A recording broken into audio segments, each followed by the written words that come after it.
This is Ravi Prakash, and this is my son Ajay Rutvik, who is into 10th CBSE now. So, Nana, so 10th kocho, 10th inter first year and inter second year are very crucial in your academic career. ఎందుకంటే they decide whether you can achieve your goal or ambitions or not. అంటే ఈ 3 years మనం తీసుకుని ఒక special కేరే ఫ్యూచర్ని మన ఫ్యూచర్ని decide చేసేది. నువ్వు ఒక ఇంజనీర్ కావాలనుకుంటున్నావా, లేకపోతే ఒక డాక్టర్ కావాలనుకుంటున్నావా, లేకపోతే ఒక పైలట్ కావాలనుకుంటున్నావా, లేకపోతే ఆస్ట్రోనాట్ కావాలనుకుంటున్నావా, సైంటిస్ట్ కావాలనుకుంటున్నావా. సో నువ్వు నీ అంబిషన్స్ ఏవైతే ఉన్నాయో ఆ అంబిషన్స్ అన్నీ కూడా ఫుల్ఫిల్ చేసుకోవడానికి కావాల్సిన పాత్ అంతా కూడా you have to lay down here. So inter first year and inter second year and 10th క్లాస్లో చాలా క్రూషియల్ రోల్ ప్లే చేస్తాయి. కాబట్టి మనం ఇక్కడ ఒక ఆర్గనైజ్డ్ స్టడీ అనేది ఒకటి అలవాటు చేసుకోవాలి మనం. సో ఈ ఆర్గనైజ్డ్ స్టడీ అంటే ఏంటి అంటే కనుక, సో మనం త్రీ మనం చదివేటప్పుడు we have to take three things in to consideration. First ఏంటంటే కనుక నువ్వు ఏదైనా ఒక టాపిక్ కానీ ఒక లెసన్ కానీ సెలెక్ట్ చేసుకున్నప్పుడు అది రియల్ లైఫ్లో ఎట్లా ఉపయోగపడుతుందో చూసుకోవాలి. ఫస్ట్ రియల్ లైఫ్లో దీని ఉపయోగం ఏంటి అంటే, నాకు ఏదైనా ఏ టాపిక్ అయినా నేను చదువుతున్నానంటే కనుక అది రియల్ లైఫ్లో కనుక అప్లై కాకపోతే, ఏ విధంగా ఉపయోగం లేకపోతే కనుక that I do not even call it as a subject. అసలు దాన్ని నేను ఏ విధంగా ఉపయోగించుకున్నప్పుడు అది నాకు అవసరమే లేదు. సో మనం చదువుతున్నది ప్రతిదీ కూడా రియల్ లైఫ్లో ఎక్కడొక్కడ ఉపయోగపడుతూ ఉంటుంది అనమాట. సో ఫస్ట్ ఏంటంటే ఇది ఏదైనా ఒక లెసన్ కానీ ఒక టాపిక్ కానీ చదువుతున్నప్పుడు అది రియల్ లైఫ్లో ఎట్లా ఉపయోగపడుతుందో first you have to study. And second part is యాక్చువల్గా యువర్ స్టడీ ఆర్ నీ పర్టికులర్ టాపిక్ కానీ పర్టికులర్ లెసన్ కానీ కూడా మంచి కమాండ్ వచ్చేటట్టు చదువుకోవడం. అండ్ థర్డ్ వన్ ఈస్ ఇప్పుడు నువ్వు నేర్చుకున్నది, నీ టెక్స్ట్ బుక్లో నేర్చుకున్నది నువ్వు రియల్ లైఫ్లో ఎట్లా అప్లై చేయగలుగుతున్నావు అనే దాన్ని మళ్ళీ యూ హ్యావ్ టు, అంటే నువ్వు నేర్చుకున్న నాలెడ్జ్ని ఏదైతే ఉందో, నీ క్లాస్ వర్క్లో నువ్వు నేర్చుకున్న నాలెడ్జ్ ఏదైతే ఉందో నువ్వు రియల్ లైఫ్లో అప్లై చేయగలగాలి.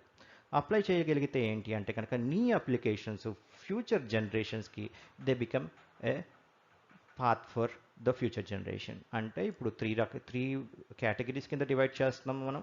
ప్రస్తుతం ఉన్న మన టాపిక్ మీద ప్రస్తుతం ఉన్న రియల్ లైఫ్లో ఎట్లా అప్లై చేస్తున్నారు. సో మనకు ఆ ప్రస్తుతం టాపిక్ ఎలా చదవాలి, టెక్స్ట్ బుక్స్ నుంచి కానీ లేకపోతే రిఫరెన్స్ బుక్స్ నుంచి కానీ ఆ ఇన్ఫర్మేషన్ ఎట్లా గ్యాదర్ చేసుకోవాలి. And the third thing is మనం నేర్చుకున్న తర్వాత అది నిజంగా మళ్ళీ రియల్ లైఫ్లో ఎట్లా అప్లై చేయాలి.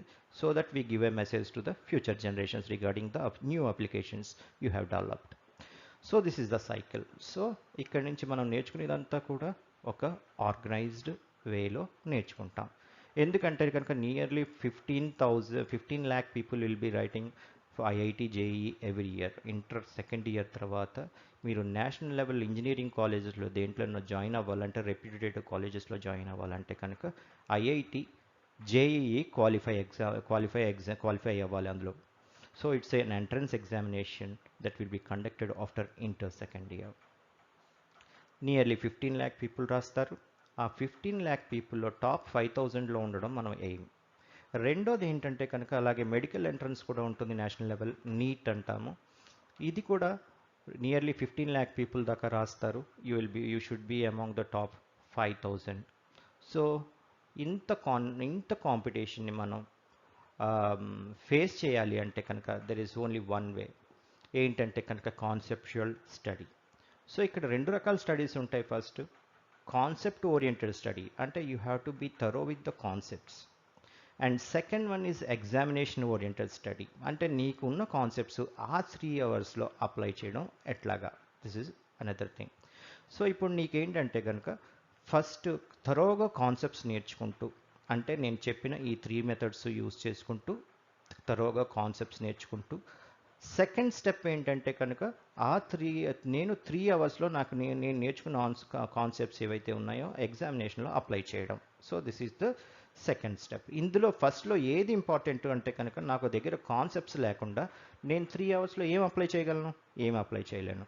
సో ఫస్ట్ ఈ రెండిట్లో ఏది ఇంపార్టెంట్ అంటే concept oriented study is first important thing.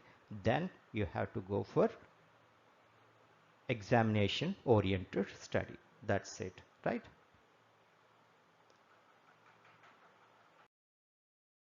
So ఇక్కడ లైట్ గురించి 10th క్లాస్లో మనం లైట్ గురించి ఒక టాపిక్ ఉంది. ఈ టాపిక్లో ఏంటంటే మనకి లైట్ అంటే you already have study, it's a form of energy అని చెప్పి నీకు లోవర్ క్లాసెస్లో తెలుసు. సో ఇక్కడ కొంచెం we go for an advanced definition. It's an electromagnetic wave. Light అనేది ఒక ఎలక్ట్రోమాగ్నెటిక్ వేవ్. ఎందుకు ఎలక్ట్రోమాగ్నెటిక్ వేవ్ అన్న అసలు ఫస్ట్ వేవ్స్ ఎట్లా జనరేట్ చేస్తామంటే if you disturb some medium, right? నేను ఒక స్టోన్ని కనుక పాండ్లో ఇసిరితే it generates ripples and those ripples travel in the form of waves. అవి చూసావు మామూలుగా ఎక్కడన్నా చూస్తూ ఉంటావు. సో అలాగే ఏదైనా మీడియంని డిస్టర్బ్ చేసినప్పుడు వేవ్స్ జనరేట్ అవుతాయి. అంటే ఇప్పుడు లైట్ కూడా అంటే ఒక డిస్టర్బెన్స్ మూలాన వచ్చే వేవ్ అన్నమాట. అంటే ఏంటి ఆ డిస్టర్బెన్స్ అంటే కనుక ఎలక్ట్రిక్ అండ్ మ్యాగ్నెటిక్ ఫీల్డ్స్లో కనుక వచ్చే disturbances. If electric field and magnetic field disturb each other, ఈ ప్రాసెస్లో ఐ కాల్ ఇట్ ఎస్ ఒక రీజనరేటివ్ వేవ్ ప్రొడ్యూస్ అవుతుంది. That we call it as light అంటాము. ఓకేనా? సో ఇప్పుడు ఆ లైట్ గురించి మనం ఇక్కడ స్టడీ చేస్తున్నాం. తర్వాత ఏంటంటే కనుక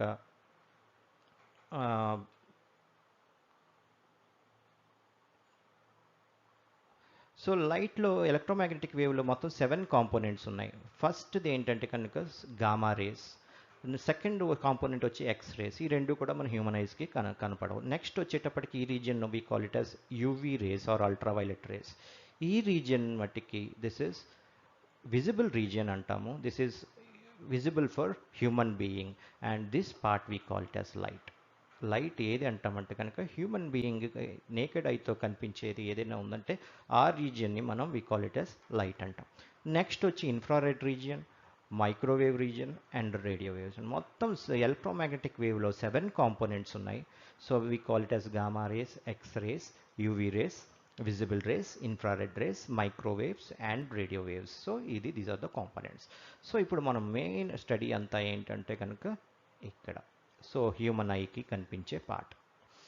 సో మన హ్యూమన్ ఐకి కనిపించేది చాలా నెగ్లిజిబుల్ పార్ట్. ఎంత నెగ్లిజిబుల్ పార్ట్ అంటే నేచర్లో నువ్వు ఏదైనా చూడగలుగుతున్నావు. ఒక పర్సన్ని కానీ, ఒక ప్లాంట్ని కానీ, ఒక ట్రీని కానీ, ఒక స్టోన్ కానీ, లివింగ్ థింగ్స్ కానీ, నాన్ లివింగ్ థింగ్స్ కానీ ఏదైనా నువ్వు చూడగలుగుతున్నావు అంటే కనుక దాని మీద విజిబుల్ లైట్ పడి అది రిఫ్లెక్ట్ అయ్యి నీ రెటీనా మీద కనుక నీకు ఒక సెన్సేషన్ ఇస్తే కనుక అప్పుడు ఇక మాత్రమే నువ్వు చూడగలవు. ఫర్ ఎగ్జాంపుల్ ఏదైనా ఆబ్జెక్ట్ ఎక్స్రేస్ ఎమిట్ చేస్తుందో లేకపోతే ఎక్స్రేస్ రిఫ్లెక్ట్ చేస్తుంది అనుకో, it is not visible for you, right? So మనం చూడగలిగేది ఓన్లీ విజిబుల్ పార్ట్. అంటే నేను ఎంత చూడగలం అంటే కనుక టోటల్ ఎలక్ట్రోమాగ్నెటిక్ స్పెక్ట్రంలో అయితే కనుక so far we can identify gamma rays which are having wave length 10⁻⁻20 meters నుంచి 10⁻⁻20 మీటర్స్ నుంచి 10⁻⁶ మీటర్స్ వరకు మనం ఈ రేంజ్ వరకు చూడవచ్చు. So the range of the electromagnetic spectrum is nearly 10⁻26. ఇందులో హ్యూమన్ ఐకి కనిపించేది ఎంత అంటే కనుక only 400 nanometres. That is visible region ఎక్కడి నుంచి ఎక్కడి దాకా ఉంటుందంటే కనుక 350 నానోమీటర్స్ నుంచి 750 నానోమీటర్స్ వరకు మాత్రమే హ్యూమన్ ఐకి కనపడుతుంది. అంటే నియర్లీ 400 నానోమీటర్స్. దీని విడ్త్ ఎంత అంటే కనుక 400 nanometres. So I divide the human చూడగలిగే పార్ట్ని టోటల్ అవైలబుల్ స్పెక్ట్రమ్తో కనుక నేను డివైడ్ చేస్తే ఐ గెట్ ద రేషియో. అంటే నాకు ఎంత కనపడుతుంది మొత్తం ఎలక్ట్రోమాగ్నెటిక్ స్పెక్ట్రంలో అంటే కనుక ఇంటూ 10⁻⁻9. సో నేను దీన్ని ఏం చేస్తున్నానంటే కనుక పైకి తీసుకెళ్తే కనుక దిస్ బికమ్స్ 10⁻26 + 9 దట్ ఈస్ 35/400. 4 × 100 కింద రాస్తాను. ఈ 100 కూడా పైకి పట్టుకెళ్ళిపోతే 10⁻³ (4). ఒక 10 బయటికి తీసుకొచ్చేస్తే 10/4 × 10⁻32 ఆర్ 2.5 × 10⁻32. సో ఇప్పుడు నాకు హ్యూమన్ ఐకి కనిపించింది అంటే హ్యూమన్ ఐకి సో నా నేకెడ్ ఐతో చూడగలిగేది 1 అనుకుంటే నేను చూడలేనిది ఎంత అంటే కనుక the total available universe is 10⁻2.5 × 10⁻32 times more than what I can see. అంటే నేను కంటితో చూడగలిగే దానికన్నా కూడా ఇప్పుడు నేచర్ ఎంత ఉంది అంటే కనుక 2.5 × 10⁻32 టైమ్స్. అంటే ఈ రూమ్లో నేను చూడగలిగేవన్నీ నా చుట్టూ ఉన్నవన్నీ కూడా పోల్చుకుంటే only fraction of that 2.5 × 10⁻32 times. So నాకు అంటే the things around me which I can see are far more than what I could see. Sorry, I should go in a reverse way. If I can see the whole nature with my naked eyes, the whole nature I can see is, if it is one, which I cannot see with by my naked eye, it is nearly 10 to the power of 32 times more than what I can see. Right. So అంత nature ఉంది.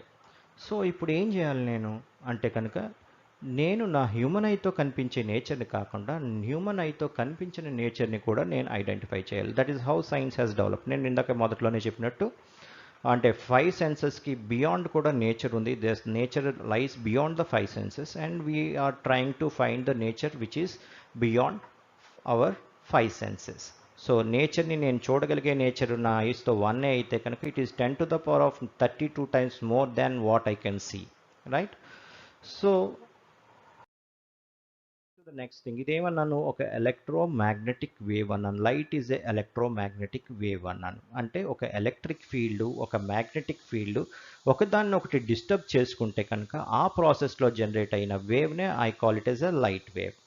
అంటే ఇప్పుడు దీనికి ఒక definite directions కనుక నేను ఇవ్వాలి అంటే కనుక, if the light travels along X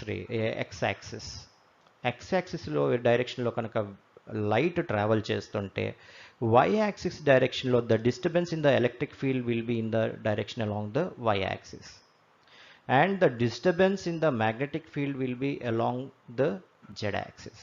అంటే ఈ మూడు కూడా ఎలాగ ఉన్నాయి అంటే కనుక ఒకదానికొకటి పర్పెండిక్యులర్గా ఉన్నాయి.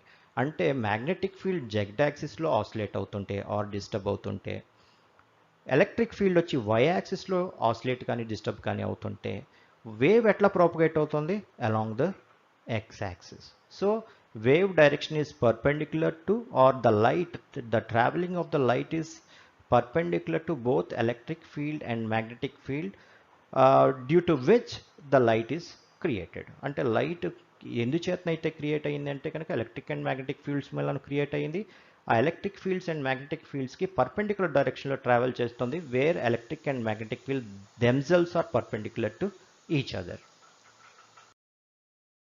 సో ఇందాక చెప్పాను, అంటే నేను వేవ్ లెంత్ అని ఎక్కువగా వాడుతున్నాను. అంటే నేనేంటంటే కనుక, నేను ఎట్లా అయితే ఏదైనా హ్యూమన్ బీయింగ్ని నేను డిఫైన్ చేయాలి అంటే కనుక తన హైట్తోనో లేకపోతే తన కాంప్లెక్షన్తోనో ఎట్లా డిఫైన్ చేస్తానో, అలాగే వేవ్కి కూడా నేను కొన్ని పారామీటర్స్ నేను తీసుకుంటాను. ఆ పారామీటర్స్ ఏంటంటే కనుక, wave length and frequency or the important parameters to compare one wave with respect to the other wave.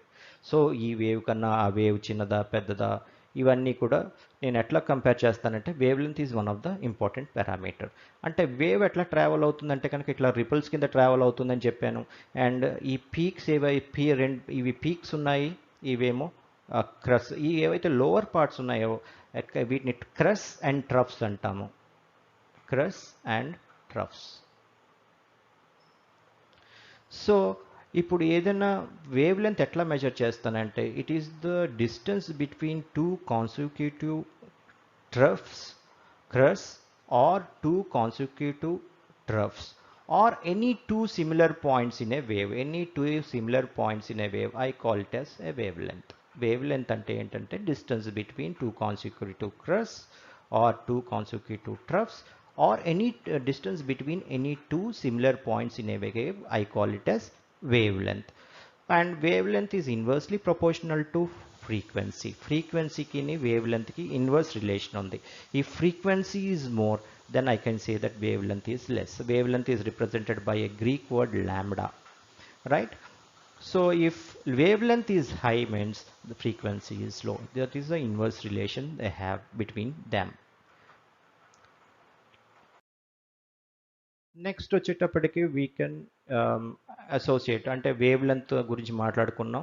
So ఈ వేవ్స్ యొక్క లెంత్ ఎంత ఉంటాయి అంటే కనుక, రేడియో వేవ్స్ వచ్చేటప్పటికి నియర్లీ బిల్డింగ్ సైజు కానీ, హ్యూమన్ సైజు కానీ, మౌంటైన్ సైజులో కానీ ఉంటాయి దా సైజు.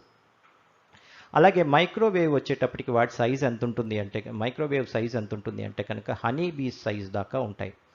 ఇన్ఫ్రారెడ్ రేస్ ఎంతవరకు ఉంటాయి అంటే కనుక, పిన్ పాయింట్ సైజ్ వరకు. The size of the infrared rays is pin point size. And visible వచ్చేటప్పటికి ప్రోటోజోన్స్ సైజు ఉంటాయి. సో విజిబుల్ రీజియన్ వచ్చి సైజ్ ఎంత ఉంటాయంటే ఇంకా సైజ్ ఆఫ్ ప్రోటోజోవన్స్ లాగా ఉంటాయి and single celled bacteria size ఉంటాయి. నెక్స్ట్ వచ్చి అల్ట్రావైలెట్ రేస్ ఎట్లా ఉంటాయంటే the size of the wave length or the wave length ఎంత ఉంటాయంటే కనుక మాలిక్యూల్ సైజ్లో ఉంటాయి. అండ్ ఎక్స్రేస్ సైజ్ ఎంత ఉంటుందంటే కనుక యాటమ్స్ సైజ్ ఉంటుంది.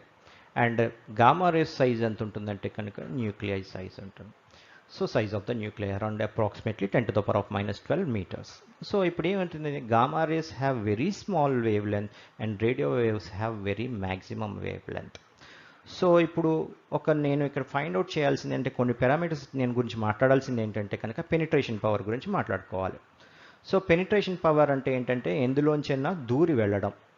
ఎప్పుడు దూరి వెళ్ళగలుగుతాయి అంటే కనుక అవి చిన్నవైనప్పుడు దూరి వెళ్ళగలుగుతాయి. ఫర్ ఎగ్జాంపుల్ ఎక్స్రేస్, అవి వాటి సైజ్ ఎంత అంటే కనుక యాటమ్ సైజులో ఉంటుంది. అంటే అంత చిన్న వేవ్స్ కాబట్టి నా మజిల్లోంచి లోపలికి వెళ్ళిపోగలుగుతాయి. బట్ బోన్స్ వచ్చేటప్పటికి నా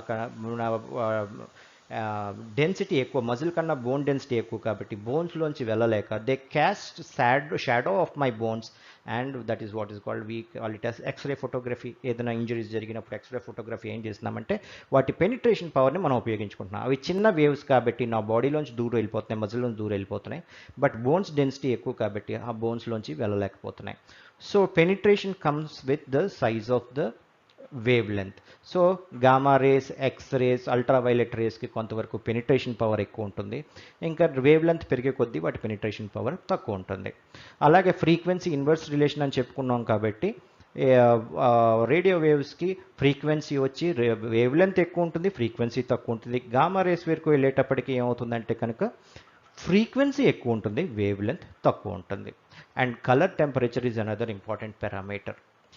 నేను ఏదైనా బాడీ ఎమిట్ చేసే కలర్ని బట్టి, రెడ్ అదే hot bodies generally emit colour. For example నువ్వు పొయ్యి మీద ఏదైనా స్టీల్ అట్లకాడ లాంటిది కానీ ఏదైనా పెట్టావు అనుకో, కాసేపు పోయేటప్పటికి టర్న్స్ ఇంటూ రెడ్. ఎందుకు అట్లా రెడ్ కలర్లోకి మారుతుంది అంటే కనుక ఏదైనా బాడీ టెంపరేచర్ కనుక ఎక్కువ అయితే it emits some sort of colours. అంటే నేను ఆ డిగ్రీ ఆఫ్ కలర్ బట్టి ఆర్ కలర్ నేను అంటే అది ఎమిట్ చేసే కలర్ని బట్టి డిగ్రీ ఆఫ్ హాట్నెస్ నేను ఎస్టిమేట్ చేయగలను. ఫర్ ఎగ్జాంపుల్ అట్లకాడ నువ్వు ఎర్రగా అయ్యేదాకా కాల్చేవనుకో ఇట్ ఈస్ లెస్ హాట్ అని. ఇంకా కాసేపు ఉంచితే బ్లూ కలర్లో ఫ్లేమ్ వస్తుంది, దాని నుంచి ఆ బ్లూ కలర్ ఎమిట్ చేస్తుంది, అది అంటే ఇట్స్ వెరీ హాట్ అని. అంటే ఒక సెల్ఫ్ బర్నింగ్ బాడీ యొక్క కలర్ని బట్టి అది హాట్గా ఉందా రిలేటివ్గా, లేకపోతే కోల్డ్గా ఉందా, లేదా కూల్గా ఉందా నేను చెప్పగలుగుతాను. సిమిలర్గా ఏంటంటే కనుక కట్టెల పొయ్యి మీద మనం ఏదైనా వండుకుంటున్నప్పుడు దాంట్లోంచి వచ్చే ఫైర్ రెడ్ కలర్లో ఉంటుంది, అందుకనే దాంతో ఏదైనా కుక్ చేసినప్పుడు మనకి ఎక్కువ టైం పడుతుంది.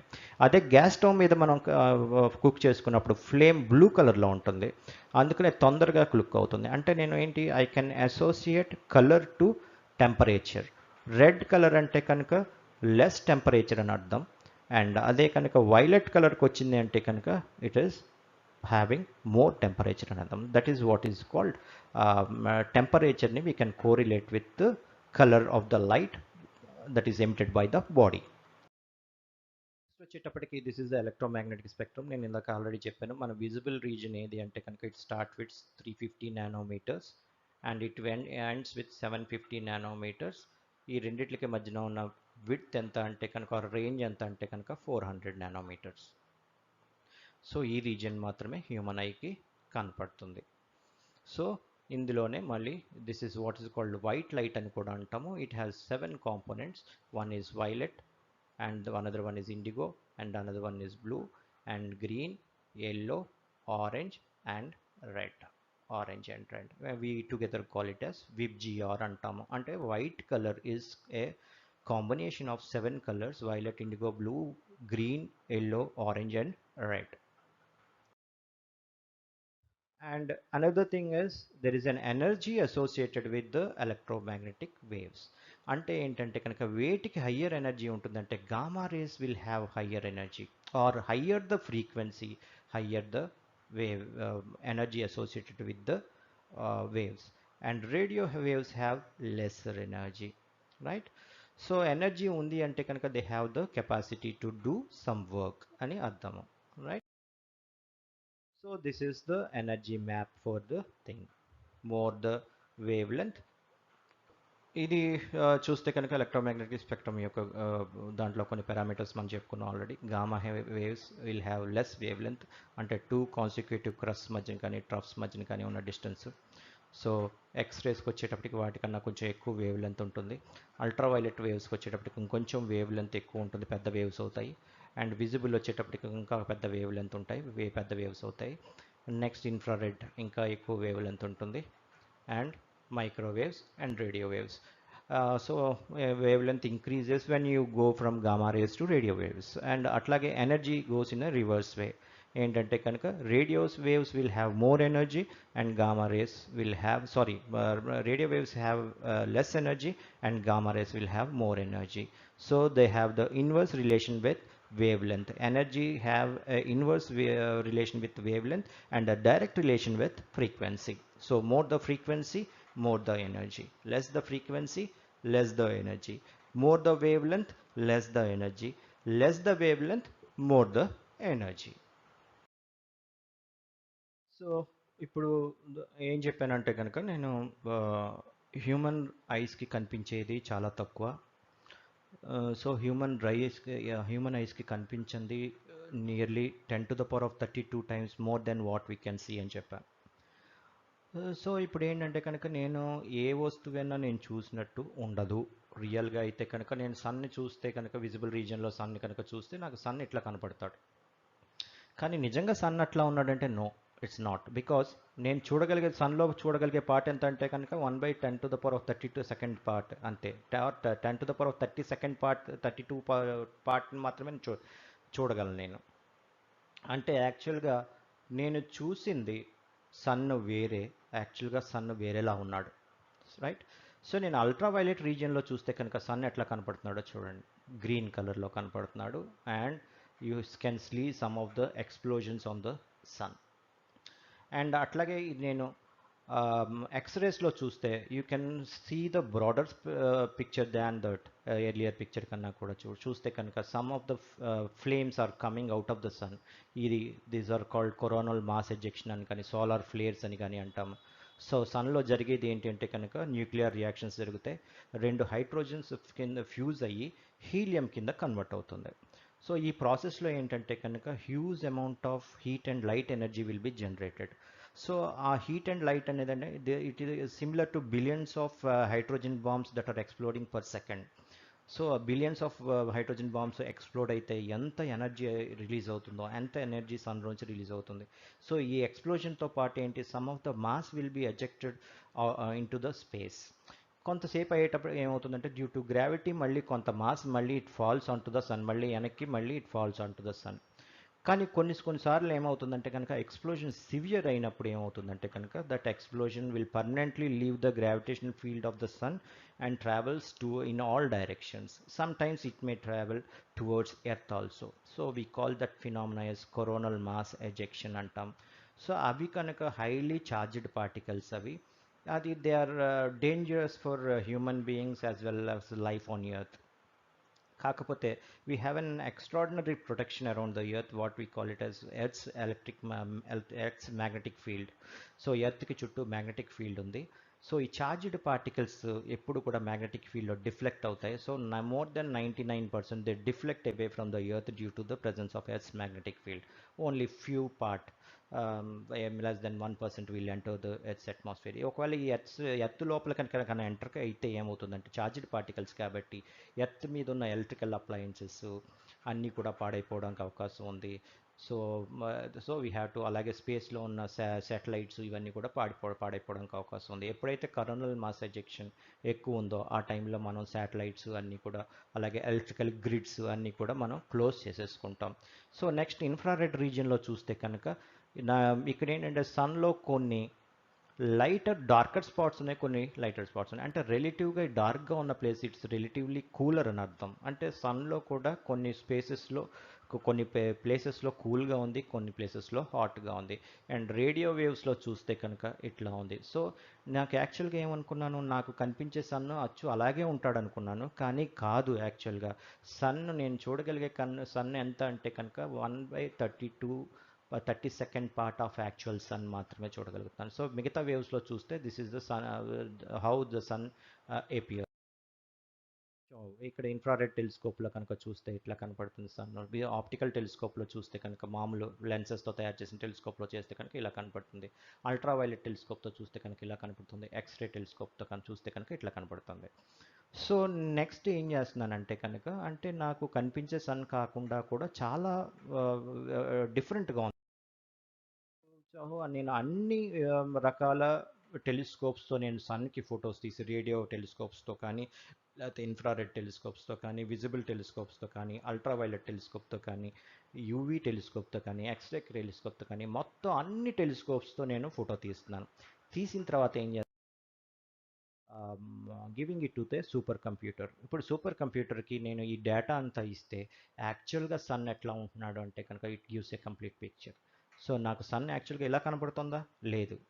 So this is the actual real picture of the sun where, so నాకు విజిబుల్ రీజియన్లో చూసిన దానికన్నా కూడా the total sun is appears to be totally different. So so ఇప్పుడు ఏంటంటే కనుక నేను ఇవన్నీ క్లబ్ చేశాను సూపర్ కంప్యూటర్కి, అంటే కనుక ఇప్పుడు నాకు చూసే టోటల్గా నాకు రోజు కనిపించే సన్ కన్నా కూడా it's a totally different sun. And it extends several thousand kilometres, or the vision also extends the disc of the sun to several thousand kilometers or several billion kilometers, or even it can exceed billions of kilometers. So ఇవన్నీ solar flares కనపడుతున్నాయి, sun నుంచి బయటికి eject అయ్యే mass కనపడుతుంది. ఇక్కడ చూస్తే sun నుంచి బయటికి ఎజెక్ట్ అయ్యే, these are called hyper loops. And మళ్ళీ ఇలాగా స్కరల్ మాస్ ఎజెక్షన్ ఉన్నప్పుడు ఏమవుతుంది, మాస్ ఎజెక్ట్ అయ్యేలాగా మళ్ళీ they fall back on to the sun again. ఇందులో ఏంటంటే కనుక ఎన్ని ఎర్త్లు పడతాయి అంటే కనుక hundreds of years will fit into this. అంత పెద్ద ఎజెక్షన్స్ జరుగుతూ ఉంటాయి. సో అన్ని ఫ్రీక్వెన్సీస్లో కనుక చూస్తే కనుక అన్ని కనుక కంబైన్ చేస్తే కనుక this is how sun appears. Or you can see 10⁻32 times what you can see with your naked eye. నువ్వు నేకెడ్ ఐతో కన్నా కూడా నువ్వు 10⁻32 టైమ్స్ ఎక్కువ సన్ని చూడగలుగుతావు ఇప్పుడు ఇవి ఎక్స్రే అన్ని రకాల టెలిస్కోప్స్ పెట్టుకున్న తర్వాత. ఇప్పుడు నేను ఈ టెలిస్కోప్స్ ఎక్కడ పెట్టుకోవాలి అనేది ఇప్పుడు నేను స్టడీ చేస్తాను. ఫస్ట్ ఎక్కడ పెట్టుకోవాలంటే ఫస్ట్ ఏ రేస్ ఎర్త్ మీద దాకా రిసీవ్ అవుతున్నాయో చూసుకోవాలి ఫస్ట్. అంటే radio, this is the surface of the earth. So ఇక్కడ సర్ఫేస్ దాకా ఏం రీచ్ అవుతున్నాయి అంటే కనుక రేడియో వేవ్స్ రీచ్ అవుతున్నాయి. అలాగే some part of visible UV and IR race మాత్రమే రీచ్ అవుతున్నాయి. మిగతావేవి కూడా ఎర్త్ సర్ఫేస్ దగ్గరికి రీచ్ అవ్వట్లేదు. అంటే ఇక్కడ నేను టెలిస్కోప్స్ ఏం పెట్టుకోవచ్చు అంటే రేడియో వేవ్ టెలిస్కోప్స్ ఎర్త్ మీద పెట్టుకోవచ్చు, విజిబుల్ టెలిస్కోప్స్ ఎర్త్ మీద పెట్టుకోవచ్చు, some part of the UV రీజియన్లో ఉన్న టెలిస్కోప్స్ ఎర్త్ మీద పెట్టుకోవచ్చు, some part of the IR రీజియన్లో ఉన్న టెలిస్కోప్స్ ఎర్త్ మీద పెట్టుకోవచ్చు. అయితే కొన్ని మాత్రం అట్మాస్ఫియర్లోకి ఎంటర్ అవ్వలేకపోతున్నాయి. సో ఇలాంటి టెలిస్కోప్స్ ఎక్కడ పెట్టుకోవాలి అంటే కనుక had to place above the earth's atmosphere కన్నా కూడా పైన పెట్టుకోవాల్సి వస్తుంది, ఆర్ స్పేస్లో పెట్టుకోవాల్సి వస్తుంది. సో ఇప్పుడు టెలిస్కోప్స్ ఏంటంటే కనుక నేను గామా రే టెలిస్కోప్ కానీ ఎక్స్రే టెలిస్కోప్ కానీ పెట్టుకోవాలంటే కనుక ఎక్కడ పెట్టుకోవాలంటే కనుక ఎర్త్ అట్మాస్ఫియర్ అవతల పెట్టుకోవాల్సి వస్తుంది. నేను ఈ రేంజ్లో ఉన్న ఈ ఫొటోస్ తీయాలి అంటే కనుక, ఆ రేంజ్లో ఫొటోస్ తీయాలంటే కనుక. So UV visible, some part of the UV visible and IR race మట్టికి నేను గ్రౌండ్ స్టేషన్ మీద గ్రౌండ్ల మీద పెట్టుకోవచ్చు. అండ్ మిగతా ఇన్ఫ్రారెడ్ రీజియన్ మట్టికి నేను మళ్ళీ కొంత part of the infrared region ఏమవుతుందంటే కనుక it cannot penetrate through the atmosphere. Some of the IR rays will be absorbed by the molecules in the atmosphere. So అవి కూడా రీచ్ అవ్వవు. అండ్ లాంగ్ వేవ్ లెంత్ ఇవి కూడా reach అవ్వవు. అందుకు నేను టెలిస్కోప్స్ ఎక్కడెక్కడ పెట్టుకోవాలి అంటే కనుక కొన్ని స్పేస్లో పెట్టుకోవాల్సి వస్తుంది టెలిస్కోప్స్, కొన్ని గ్రౌండ్ స్టేషన్స్ మీద పెట్టుకోవాల్సి వస్తుంది, కొన్ని ఫ్రీగా స్పేస్లో వదిలేయాల్సి వస్తుంది. అంటే టెలిస్కోప్స్ ఉన్నాయి. సో కొన్ని గ్రౌండ్ బేస్డ్ టెలిస్కోప్స్, కొన్ని ఏరోప్లేన్స్ లాంటి వాటిలో కూడా పెట్టుకుంటాను కొన్ని టెలిస్కోప్స్. సో ఈ రెండు గ్రౌండ్ బేస్డ్ టెలిస్కోప్స్, కొన్ని ఏరోప్లేన్స్లో పెట్టుకుంటాను. ఎందుకంటే ఏరోప్లేన్స్లో ఎందుకు పెట్టుకుంటాం అంటే to observe some of the scientific phenomena, shorter scientific phenomena like solar eclipse. It lasts for few minutes. So అంటే ఒక పర్టికులర్ పాయింట్ దగ్గర it lasts for total solar eclipse lasts for few minutes. నేను అలా కాకుండా అక్కడ solar ఎక్లిప్స్తో పాటు travel అవ్వాలి అనుకో, అప్పుడు ఏం చేస్తాను, I travel along with the solar eclipse in a plane. And ఆ ప్లేన్లోంచి వెళ్తూ నేను I take the photographs for the solar eclipse. అలాంటప్పుడు ఏంటంటే I place some of the telescopes in aeroplane. Next వచ్చేటప్పటికి గామా రేస్, ఎక్స్ రేస్ వచ్చేటప్పటికి stratosphere దాకా ఆగిపోతున్నాయి, అక్కడ దగ్గరికి వచ్చి ఆగిపోతున్నాయి. నెక్స్ట్ వచ్చేటప్పటికి ఎక్స్రేస్ కొంత పార్ట్ మట్టుకి మీసోస్పియర్ దాకా వస్తున్నాయి. నెక్స్ట్ అల్ట్రావైలెట్స్ రేస్ వచ్చేటప్పటికి థెర్మోస్పియర్ దగ్గరికి వచ్చేటప్పటికి కొన్ని ఆగిపోతున్నాయి. And some part of the UV and visible and infrared already ఎత్తుకు వస్తున్నాయని చెప్పాను. ఇన్ఫ్రారెడ్ రీజియన్స్ కూడా స్ట్రాటోస్పియర్ దగ్గరికి వచ్చేటప్పుడు కొన్ని ఆగిపోతున్నాయి. అండ్ మైక్రోవేవ్ కూడా వచ్చేటప్పటికి మీసోస్పియర్ దగ్గరికి కొన్ని వచ్చి ఆగిపోతున్నాయి. రేడియో వేవ్స్ మళ్ళీ ఎర్త్ని రిసీవ్ అవుతున్నాయి. అంటే ఇప్పుడు ఏ ఏ వేవ్స్ ఎక్కడికి వచ్చి ఆగిపోతున్నాయో చూసుకుంటే దానికి తగ్గట్టుగా నేను I place the telescope.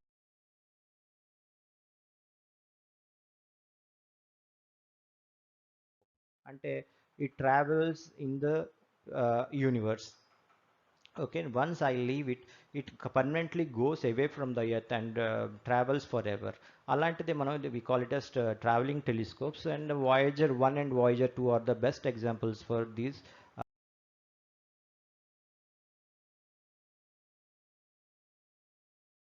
I call them as orbiting telescopes. అంటే కొన్ని రీజియన్స్ ఏవైతే కొన్ని ఎలక్ట్రోమాగ్నెటిక్ వేవ్స్ ఎర్త్ దాకా రీచ్ అవ్వలేకపోతున్నాయి, కాబట్టి వాటి కోసం నేను ఏం చేస్తున్నాను అంటే కనుక ఏవైతే ఎర్త్ దాకా రీచ్ అవ్వలేకపోతున్నాయో ఆ ఆ వేవ్లంతా కనుక నేను కనుక if I want to look in to the universe, నేనేం చేస్తున్నాను, I'm placing the satellites in the space. So కొంత గామా రేస్ కానీ, ఎక్స్ రేస్ కానీ, కొంత పార్ట్ ఆఫ్ యూవీ రేస్ కానీ, ఐఆర్ రేస్ కానీ, అలాగే కొంత part of the longer wave length side of the radio waves కానీ, ఇవి ఏవి కూడా ఎర్త్కి రీచ్ అవ్వట్లేదు. కాబట్టి వాటి కోసం నేను ఏం చేస్తున్నానంటే ఎర్త్స్ అవుటర్ స్పేస్లో నేను పెట్టుకుంటున్నాను, or out of the atmospheric zone of the earth స్పేస్లో నేను పెట్టుకుంటున్నాను. సో ఇప్పుడు రెండు రకాల టెలిస్కోప్స్ చూసాము. Travelling telescope which goes or which flies permanently away from the earth's magnetic earth's gravitational field. ఇవి మట్టుకి ఈ టెలిస్కోప్స్, ఆర్బిటింగ్ టెలిస్కోప్స్ మట్టుకి they are bind to the earth's or bound to the earth's gravitational field, and they move around the orbits move around the earth's orbit. Telescopes ఇవి ఏంటంటే కనుక ఏవైతే race earth దాకా వస్తున్నాయో వాటి కోసం నేను ఏం చేస్తున్నాను అంటే గ్రౌండ్ మీదే నేను కొన్ని టెలిస్కోప్స్ పెట్టుకుంటున్నాను. These are ground.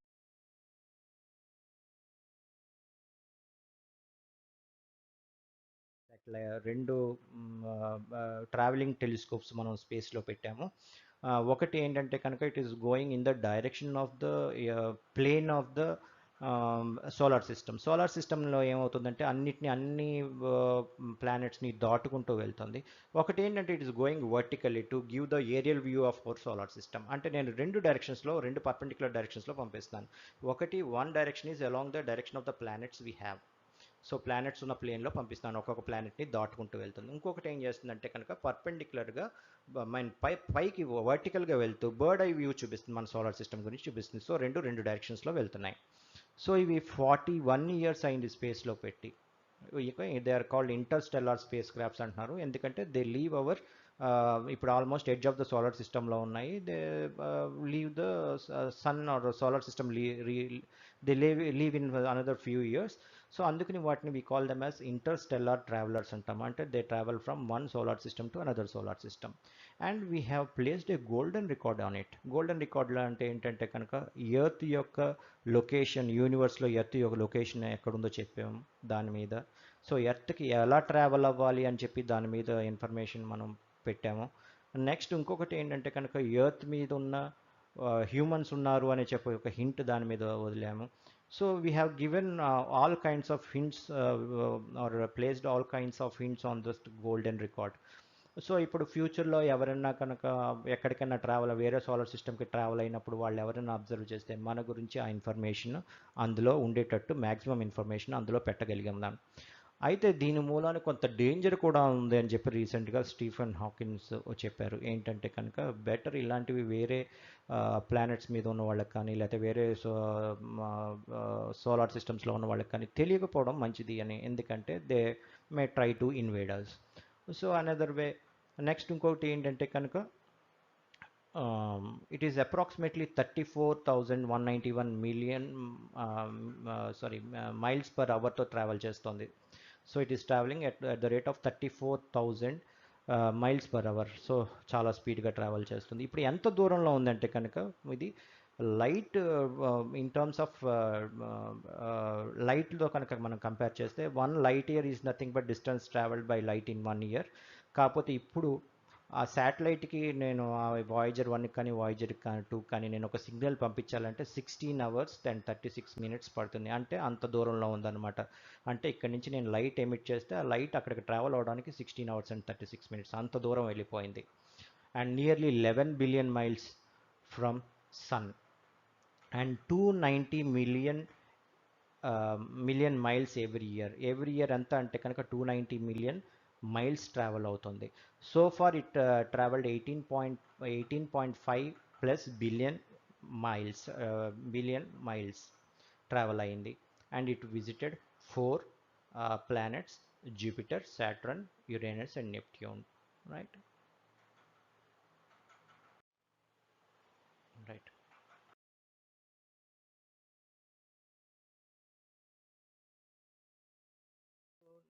Uh, these are the satellites with having telescopes in them. Even if they are placed in space around the Earth, and some are traveling and some are orbiting.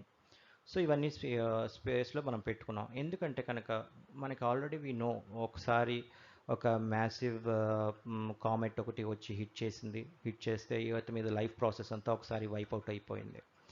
Dinosaur ఎరా అంతా కూడా wipe out అయిపోయింది. అలాగే మనం అలా జరగకుండా we are taking measures. అంటే we have been scanning all the meteoroids అయితే కానీ లేకపోతే కామెట్స్ కానీ మన ఎర్త్ కేసి ట్రావెల్ అవుతున్న వాటికన్నిటికీ కూడా మనం వీ హ్యావ్ బీన్ కాన్స్టెంట్లీ సర్వైలింగ్.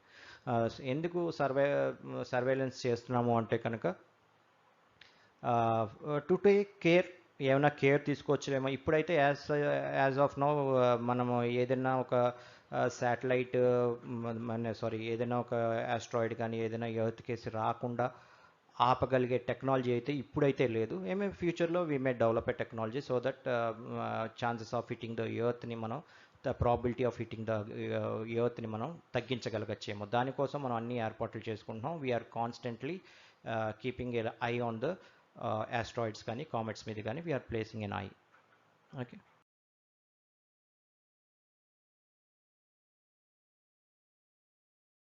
ఇప్పటిదాకా మనం చూసింది ఏంటంటే కనుక మా టెలిస్కోప్స్ అన్నీ కూడా ఆ, అన్ని రేసు ఎర్త్ మీదకి రాలేకపోతున్నాయి కాబట్టి ఎక్కడి వరకు అయితే రాగలుగుతున్నాయో అక్కడ వరకు మనం శాటిలైట్స్ పెట్టుకోవడానికి ట్రై చేస్తున్నాం ఇప్పుడు. అంటే కనుక గామా రేస్, ఎక్స్ అయితే ఎర్త్ మీదకి రాలేకపోతున్నాయి కాబట్టి వాటిని ట్రావెలింగ్ టెలిస్కోప్స్ కానీ ఆర్బిటింగ్ సాటిలైట్స్లో కానీ టెలిస్కోప్స్ పెట్టుకోగలుగుతున్నాం. అండ్ కొన్ని వాటికి మట్టికి గ్రౌండ్ స్టేషన్ మీద పెట్టుకున్నాం. So this is a gamma ray telescope which is placed on the ground. Right.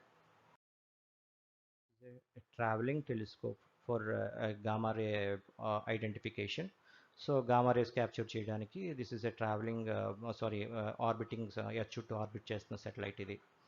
Next కూడా ఇంపార్టెంట్. ఎందుకు ఈ గామా రేస్ మనకి రియల్ లైఫ్లో ఎట్లా ఉపయోగపడతాయి అనేది ఇంపార్టెంట్. నేను మొదటి నుంచి చెప్తున్నాను ఏంటంటే కనుక ఇది రియల్ లైఫ్లో అప్లై అవ్వనంతసేపు ఏది కూడా సైన్స్ కింద డెవలప్ అవ్వదు. అది రియల్ లైఫ్లో దాని అప్లికేషన్ ఉండాలి. సో గామా రేస్ ఏంటంటే కనుక మెడికల్ డయాగ్నోసిస్లో వాడతాం. అంటే ఒక డిసీజ్ ఐడెంటిఫై చేయడానికి వాడతాము. ఒక స్కానింగ్ యూనిట్ కానీ ఇలాంటి వాటిలో డిసీజ్ డయాగ్నోస్ చేయడానికి.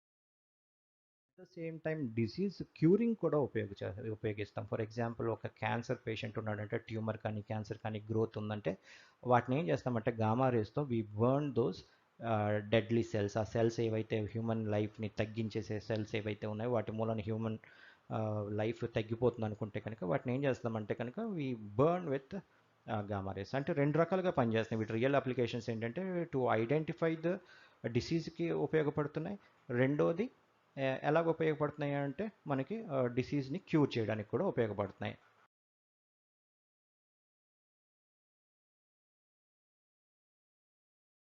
So X-rays, so this is an orbiting satellite around the Earth. This is an X-ray telescope. This is another traveling telescope to capture X-rays. This is also another X-ray telescope placed in space. నువ్వు మీరన్నిటికీ కనుక observe చేస్తే ఎక్కడో అక్కడ ఇలాగట్టి parabolic dish ఉంటుంది. వీటి అన్నిటికీ కూడా ఎక్కడో అక్కడ పారాబోలిక్ డిష్ ఉంటుంది. And another application is it can you can use the X-rays for diagnosing the disease ని diagnose చేయడానికి ఉపయోగించవచ్చు అండ్ ట్రీట్ చేయడానికి కూడా ఎక్స్రేస్ కూడా వాడచ్చు and most common this is ఏదైనా స్కల్ బ్రేక్ అయినప్పుడు కానీ లేకపోతే ఏదైనా హ్యాండ్ బ్రేక్ అయినప్పుడు కానీ చెయ్యి బ్రేక్ అయినప్పుడు కానీ లేకపోతే రిబ్స్ బ్రేక్ అయినప్పుడు కానీ లేకపోతే ఇంటర్నల్ ఆర్గాన్స్ లివర్ కానీ కిడ్నీస్ కానీ లంగ్స్ కానీ ఇవన్నీ ఏమన్నా ఉండాల్సిన డెన్సిటీ కన్నా ఎక్కువ డెన్సిటీ ఉండడం అంటే లంగ్స్లో ఫర్ ఎగ్జాంపుల్ ఉండాల్సిన ఫ్లూయిడ్ కన్నా ఎక్కువ ఫ్లూయిడ్ ఉంటే కనుక ఇలాంటివి కూడా we can diagnose using X-rays.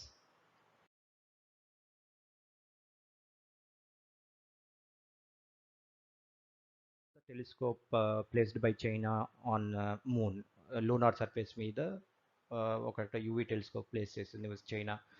ఎందుకు మూన్ సర్ఫేస్ మీద ఎందుకు ప్లేస్ చేయాలి అంటే కనుక moon has no atmosphere, so atmospheric haze తక్కువ ఉంటుంది. సో అందుకని మూన్ మీద ఒక టెలిస్కోప్ యూవీ టెలిస్కోప్ పెట్టడం జరిగింది. అండ్ ఫిల్టరింగ్ కూడా లేదు కాబట్టి అక్కడ యూవీ ఫిల్టర్స్ ఉండవు మూన్ మీద, అట్మాస్ఫియర్ లేదు కాబట్టి. అదే ఎర్త్ మీదకి వచ్చేటప్పటికి యూవీ ఫిల్టరింగ్ అయిపోతుంది చాలా, maximum 90% or 95% of the UV rays gets filter. కాకపోతే మూన్ మీదకి డైరెక్ట్గా యూవీ రేస్ ఎంటర్ అవుతాయి కాబట్టి మనం ఇక్కడ ఒక టెలిస్కోప్ యూవీ టెలిస్కోప్ మూన్ మీద చైనా ప్లేస్ చేయడం జరిగింది. And this is another travelling or space orbiting telescope. This is another orbiting telescope which is orbiting around the Earth. By it's placed by USA, and this is another orbiting telescope for UV. And another applications ఇంకా earth మీద వచ్చే applications ఏంటంటే కనుక we can use the UV race for finding the different compositions in a given material. ఏదైనా మెటీరియల్లో ఏదైనా mixture ఉంటే కనుక so వాటిలో ఉన్న రిఫ్లెక్షన్స్ డిఫరెంట్గా ఉంటాయి కాబట్టి సో నాకు అనుకున్న కాంపోజిషన్లో ఏదైనా తయారైందా లేదా లేకపోతే వేరే కాంపోజిషన్లో తయారైంది ఐ కెన్ అంటే నేను ఏదైనా ఒక మెటీరియల్ తయారు చేసినప్పుడు మేబీ 60-40%తో రెండు మెటీరియల్ మిక్స్ చేసి ఒక సబ్స్టెన్స్ ఏదైనా తయారు చేస్తున్నప్పుడు అది అదే రేషియోలో ఉందా లేదా కూడా నేను చెక్ చేసుకోవచ్చు.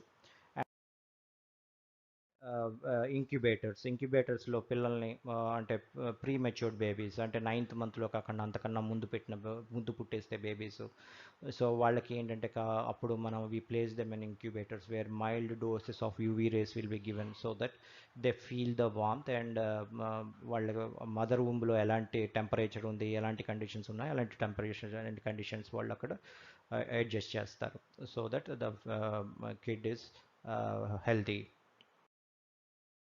వచ్చేటప్పటికి ఏంటంటే ఆపరేషన్ థియేటర్స్ కానీ లేకపోతే షాపింగ్ మాల్స్ కానీ ఇలాంటివన్నీ కూడా యూవీ రేస్తో క్లీన్ చేస్తారు సో దట్ ఎందుకంటే కనుక మామూలుగా మన డెటాల్ కానీ లేకపోతే ఇలాంటి సొల్యూషన్స్ డిస్ఇన్ఫెక్టెంట్ సొల్యూషన్స్తో క్లీన్ చేసినప్పుడు వాటి రెస్ట్రిక్షన్ కొంత ఉంటుంది, అంతా క్లీన్ చేయలేకపోవచ్చు, అన్ని సర్ఫేస్లు క్లీన్ చేయలేకపోవచ్చు. కానీ అదే కనుక నేను యూవీ రేస్తో కనుక క్లీన్ చేయగలిగితే మొత్తం రేస్ అన్ని డైరెక్షన్లో ట్రావెల్ అవుతాయి కాబట్టి అన్ని కార్నర్స్కి ట్రావెల్ అవుతాయి కాబట్టి UV cleaning is the best way of cleaning. ఇప్పుడు చూస్తే కనుక ఇంటర్నేషనల్ ఏరోడ్రోమ్స్ కానీ ఈ కోవిడ్-19 మూలాన వైరస్ మూలాన మనం ఏంటంటే కూడా హాస్పిటల్స్ అయితే లేకపోతే ఇంటర్నేషనల్ ఏరో ఏరోడ్రోమ్స్ అయితే ఏమి లేకపోతే కొన్ని ఇంపార్టెంట్ ప్లేసెస్ అయితే ఏమి గవర్నమెంట్ అఫీషియల్స్ ఉండే ఇంపార్టెంట్ ప్లేసెస్ ప్రెసిడెంట్స్ వాళ్ళు ఉండే కండక్ట్ చేసే హాల్స్ కానీ ఇలాంటివన్నీ కూడా now they are cleaning with UV రేస్తో క్లీన్ చేస్తున్నారు. అనదర్ డిష్ వాషర్స్ కింద కూడా మనం డిష్ వాషర్స్లో కూడా యూవీ క్లీనర్స్ కింద వాడుకోవచ్చు. వాటర్ ప్యూరిఫైయర్స్లో కూడా యూవీ సెక్షన్ ఒకటి ఉంది, అల్ట్రావైలెట్ సెక్షన్ ఉంటుంది, అది జర్మ్స్ కిల్ చేస్తుంది. అలాగే హాస్పిటల్లో సర్జికల్ ఇన్స్ట్రుమెంట్స్ని స్టెరిలైజ్ చేయడానికి కూడా వీఆర్ యూజింగ్ యూవీ రేస్. అలాగే మనం హోటల్స్ దగ్గర అది చూస్తే కనుక లేదా స్వీట్ స్టాల్స్ దగ్గర కనుక చూస్తే కనుక మస్కిటోస్ కానీ లేకపోతే ఫ్లైస్ కానీ they get attracted to the blue light and ultraviolet light and వాటి చుట్టూ ఎలక్ట్రికల్ ఫెన్సింగ్ ఉంటుంది, దాంట్లో పడినప్పుడు కాలు చచ్చిపోతాయి. ఇలా కూడా ఇంకొక అనదర్ ఇంపార్టెంట్ అప్లికేషన్ ఏంటంటే కనుక ఎక్స్రేస్తో కానీ యూవీ రేస్తో కానీ ఏదైనా స్ట్రక్చరల్ బ్రేకేజ్ ఏమైనా ఉందేమో కూడా ఐడెంటిఫై చేయొచ్చు. ఫర్ ఎగ్జాంపుల్ ఒక బ్రిడ్జ్ కన్స్ట్రక్ట్ చేస్తాను, దేంతో కన్స్ట్రక్ట్ చేస్తాను అంటే కనుక ఐరన్ బార్స్తో కన్స్ట్రక్ట్ చేస్తాను, బట్ పైన అయితే మటుకు సిమెంట్ ఉంటుంది. కానీ ఎక్కడైనా లోపల ఐరన్ బార్లో కనుక ఎక్కడైనా స్ట్రక్చరల్ ఫెయిల్యూర్ వచ్చిందనుకో, క్రాక్ కానీ లేకపోతే క్యావిటీస్ కానీ డెవలప్ అయ్యాయి అనుకో, అప్పుడు నాకు ఎట్లా తెలుస్తుంది? పైన సిమెంట్ ఉంటుంది, తెలియదు కాబట్టి నేను try to find out with X rays and UV rays పంపించి వాటిలో ఎక్కడన్నా ఇంటర్నల్గా స్ట్రక్చరల్ డ్యామేజెస్ ఏమైనా ఉన్నాయేమో ఫైండ్ అవుట్ చేస్తాం. ఎలాగైతే హ్యూమన్ బీయింగ్లోకి ఎక్స్రేస్ పంపించినప్పుడు బోన్ యొక్క స్ట్రక్చరల్ డ్యామేజ్ ఎట్లా ఉందో ఫైండ్ అవుట్ చేయడానికి ఎట్లా యూస్ చేస్తానో అక్కడ UV rays.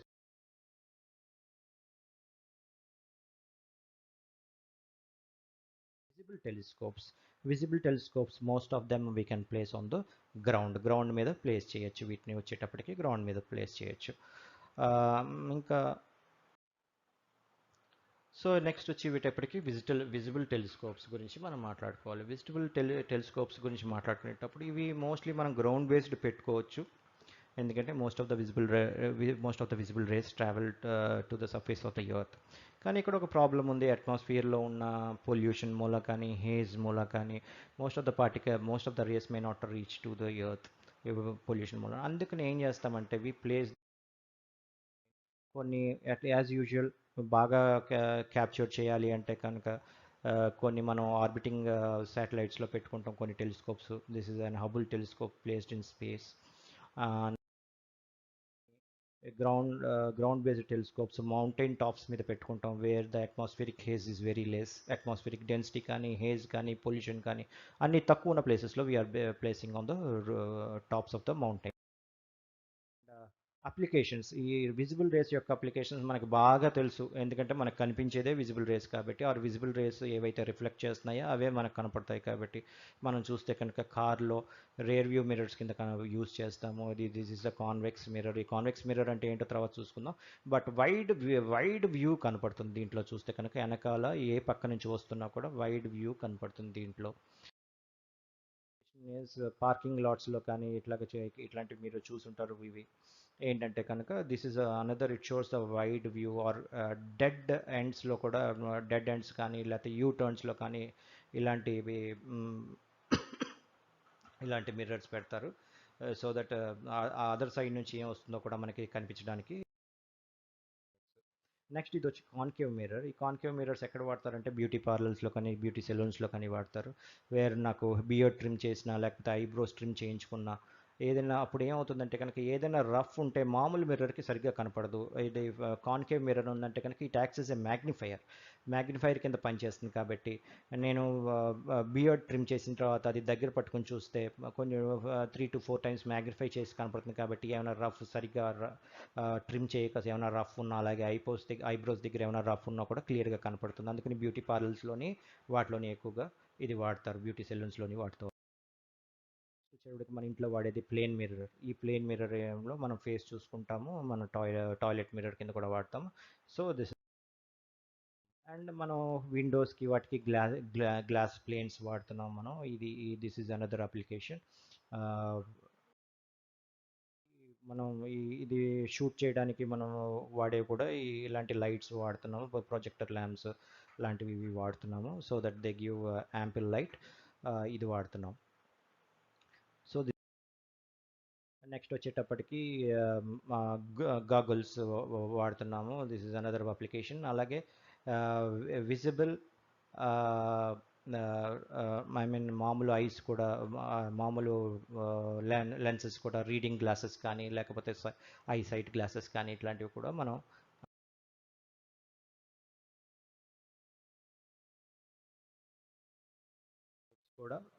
we have placed some of the telescopes in both travelling telescopes use చేసాము. అలాగే ఆర్బిటింగ్ సాటిలైట్స్లో కూడా మనం we have use some of the telescopes or orbiting around the earth. So ఇదేంటంటే this is our Milky way galaxy. మీ Milky వే galaxy ఇక్కడి నుంచి ఇక్కడికి విడ్త్ ఎంత అంటే కనుక 1,10,000 లైట్ ఇయర్స్. అంటే లైట్ ఈ చివరి నుంచి ఈ చివరి, fastest travel in the nature is light అని తెలుసు. లైట్ ఈ చివరి నుంచి ఈ చివరికి ట్రావెల్ అవ్వాలంటే కనుక 1,10,000 ఇయర్స్ పడుతుంది. అంటే నేను ఈ రోజుని కనుక ఏదైనా ఒక టార్చ్‌తో కనుక ఇక్కడ లైట్ వేస్తే, ఒకవేళ ఆ టార్చ్ లైట్‌తో ఉన్న లైట్ ఈ చివరికి చేరడానికి ఎన్ని అంటే కనుక 1,10,000 ఇయర్స్ పడుతుంది. అంటే లైటే ట్రావెల్ చేయడానికి, లైటే ఫాస్టెస్ట్ ట్రావెలర్ 3,00,000 కిలోమీటర్స్ పర్ సెకండ్‌తో ట్రావెల్ చేస్తుంది. అలాంటి లైటే ఇక్కడి నుంచి ఇక్కడికి ట్రావెల్ అవ్వడానికి 1,10,000 ఇయర్స్ ట్రావెల్ పడుతుందంటే కనుక 3,00,000 at the rate of 3,00,000 kilometres per సెకండ్‌తో ట్రావెల్ చేస్తే 1,10,000 ఇయర్స్ పడుతుంది అక్కడికి వెళ్ళడానికి. అంటే అంత పెద్ద గెలాక్సీలో ఉన్నాం. We call it is milky way galaxy. So అంత పెద్ద గెలాక్సీలో మొత్తం 4 మేజర్ ఆర్మ్స్ ఉన్నాయి. ఒక మైనర్ ఆర్మ్ ఉంది, ఓరియన్ ఆర్మ్ అనే ఆర్మ్. మైనర్ ఆర్మ్లో మనం ఇక్కడ లోకల్ స్పర్ అని చాలా చిన్న లొకేషన్లో ఉన్నాం ఇక్కడ. This is a location wear hour solar system is. ఇది ఎగ్జాక్ట్గా దీని డయామీటర్ కనుక 1,10,000 ఇయర్స్ అయితే కనుక, లైట్ ఇయర్స్ అయితే కనుక దీని రేడియస్ ఎంత ఉంటుంది అంటే కనుక 55,000 years, half of the diameter 55,000 light years ఉంటుంది. 55,000 లైట్ ఇయర్స్ ఉంటుంది. సో అంటే కనుక మనం ఎక్కడున్నాం అంటే ఈ రేడియస్లో కూడా మిడ్వేలో ఉన్నాం. అంటే that is half of that 22.5 light years దూరంలో ఉన్నాం from the centre of the Milky way galaxy. So ఇంత పెద్ద గెలాక్సీలో చాలా బిలియన్స్ ఆఫ్ స్టార్స్ ఉన్నాయి. ఆ బిలియన్స్ ఆఫ్ స్టార్స్లో మన సన్ ఒక average size star which has no importance at all. అది కూడా 4 మేజర్ ఆర్మ్స్లో కాకుండా ఒక మైనర్ ఆర్మ్లో, అది కూడా మైనర్ ఆర్మ్లో ఒక లేచిపోయిన దారం పోగు, స్పర్ అంటే ఒక లేచిపోయిన ఇలాగా బయటకు వచ్చేసింది. అంత ఇన్సిగ్నిఫికెంట్ ప్లేస్లో ఉన్నాయి. ఒక ఇంపార్టెంట్ ప్రైమ్ లొకేషన్స్లో కూడా మనం లేము. అంటే వీ హ్యావ్ నో మన ఇంపార్టెన్స్ మన ఓన్ మిల్కీ వే గెలాక్సీలో చూసుకుంటేనే మన ఇంపార్టెన్స్ ఈజ్ ఆల్మోస్ట్ ఫీబుల్. అంటే ఒక మేజర్ స్టార్ కాదు మన సన్, ఒక average size star, average aged star. And మన సోలార్ సిస్టమ్ కూడా అంత పెద్దది కాదు. It's an averaged sized solar system. And its location is it's located in a very poor location where it is not directly visible for anyone. అంటే major లొకేషన్స్లో కూడా ఎక్కడ లేదు ఇది. So this is another ground-based IR telescope, and this is also ground-based, which is placed on the mountain top లో పెట్టింది ఇది. This is another telescope. And నీకు IR race capture చేయాలి అంటే కనుక నేచర్లో నుంచి అన్ని రకాల ప్లేసెస్ నుంచి, అన్ని స్టార్స్ నుంచి, గెలాక్సీస్ నుంచి వచ్చే ఐఆర్ రేస్ టెలిస్కోప్ చేయాలంటే, క్యాప్చర్ చేయాలి అంటే కనుక నేను ఇది గ్రౌండ్ మీద పెట్టుకున్న అనదర్ అబ్జర్వేటరీ టెలిస్కోప్. సో ఇక్కడ చూస్తే కనుక అన్ని పారాబోలిక్ డిషెస్ కనపడుతున్నాయి. ఏ టెలిస్కోప్ చూసినా కూడా ఏం కనపడుతున్నాయి అంటే ఒక పారాబోలిక్ డిష్ కనపడుతుంది నీకు. So you have to identify that shape. అలాగే దిస్ ఈజ్ స్పేస్లో ఉన్న ఆర్బిటింగ్ టెలిస్కోప్ ఇది. దీంట్లో కూడా ఒక పారాబోలిక్ డిష్ ఉంది, రైట్. నెక్స్ట్ వచ్చేటప్పటికి ఐఆర్ఎస్ అనదర్ అప్లికేషన్ ఏంటంటే కనుక ఇప్పుడు మనం చూస్తున్నాం COVID-19 మూలాన ఏ షాపింగ్ కాంప్లెక్స్కి వెళ్ళినా, లేకపోతే ఏ హాస్పిటల్స్కి వెళ్ళినా, ఎక్కడికి వెళ్ళినా they are sensing our temperature, body టెంపరేచర్ని నోట్లో పెట్టుకునే థర్మోమీటర్తో కాకుండా ఇలాగ రిమోట్ మెజరింగ్ ద్వారా చేస్తున్నారు. So this is possible with ఐఆర్ఎస్తో పాసిబుల్. అలాగే నేను ఈ హీట్ గన్స్తో ఏంటంటే కనుక ఏదైనా మూవబుల్ పార్ట్స్ ఉన్న మెషిన్స్లో కనుక వర్కింగ్ ఎట్లా ఉంది, ఎక్కడైనా హీట్ జనరేట్ అవుతుందో, అవసరం ఉన్న దానికన్నా ఎక్కువ హీట్ రేట్ జనరేట్ అవుతుందంటే కనుక దానికి అక్కడ ఫ్రిక్షన్ ఎక్కువ ఉందనో, లూబ్రికేషన్ తక్కువ ఉందనో, లేకపోతే సమ్ ఎలక్ట్రికల్ కాంటాక్ట్స్ బాగాలేదనో, లేకపోతే షార్ట్ సర్క్యూట్ అవుతుందనో దాని అర్థం. సో అలాంటి వాటికి కూడా ఉండాల్సిన టెంపరేచర్ కన్నా ఎక్కువ టెంపరేచర్ ఉందా, తక్కువ టెంపరేచర్ ఉందా అని మెజర్ చేయడానికి we're using IR guns which remotely. And అట్లాగే ఏంటంటే కనుక సోల్డియర్స్ చీకట్లో ఫైట్ చేయడానికి ఐఆర్ గాగుల్స్ కానీ లేకపోతే ఐఆర్ కెమెరాస్ కానీ పెట్టుకుని they fight in the mid nights fight చేయడానికి కానీ, లేకపోతే డార్క్నెస్లో ఫైట్ చేయడానికి కానీ they use this IR goggles కానీ, లేకపోతే ఐఆర్ టెలిస్కోప్స్, ఐఆర్ కెమెరాస్ కానీ. Next another important application is ఎక్కడన్నా మూవింగ్ పార్ట్స్ అండ్ ఒక చూస్తే కనుక మీకు బాడీలో కనుక ఎక్కడ టెంపరేచర్ ఎక్కువ ఉంటుందంటే కనుక హార్ట్ అండ్ బ్రెయిన్ దగ్గర. సో నెక్స్ట్ నేను ఐఆర్ సెన్సార్స్తో నేను ఏంటంటే బాడీ టెంపరేచర్ మెజర్ చేయొచ్చు. అట్లాగే hardest regions in the body you can map it. హార్ట్కి కానీ బ్రెయిన్కి కానీ కొంచెం ఎక్కువ బ్లడ్ ఫ్లో ఉంటుంది కాబట్టి ఆ రీజియన్స్, ఈ రీజియన్ రెడ్గా ఉంటుంది. And this are called thermal scanners అని కూడా అంటారు. అలాగే మీరు చూస్తే కనుక ఇక్కడ హౌస్ మీద కనుక చూస్తే వైట్ పార్ట్ తక్కువ లైట్ అబ్జార్బ్ చేసుకుంటుంది, ఎక్కువ రిఫ్లెక్ట్ చేస్తుంది. అలాగే ఇక్కడ బ్లాక్ పార్ట్, విండోస్లో బ్లాక్ పార్ట్ ఉంది, అది రెడ్గా కనపడుతుంది అంటే కనుక it absorbed more amount of light అని అర్థం. సో ఏదైనా ఇంట్లో హాటర్ అండ్ కోల్డ్ రీజన్స్ ఈజీగా మనం ఐడెంటిఫై చేయొచ్చు. అలాగే ఏరోప్లేన్స్లో ఎయిర్లో ఎగురుతున్నప్పుడు ఎక్కడెక్కడ ఏ లొకేషన్స్లో ఫ్రిక్షన్ ఎక్కువగా ఉందో యూ కెన్ ఐడెంటిఫై. అలాంటి చోట్ల ఏమవుతుందంటే బాడీ టెంపరేచర్ బాగా పెరిగిపోతుంది కాబట్టి అక్కడ మనం హీట్ షీల్డింగ్ కావాల్సి వస్తుందన్నమాట.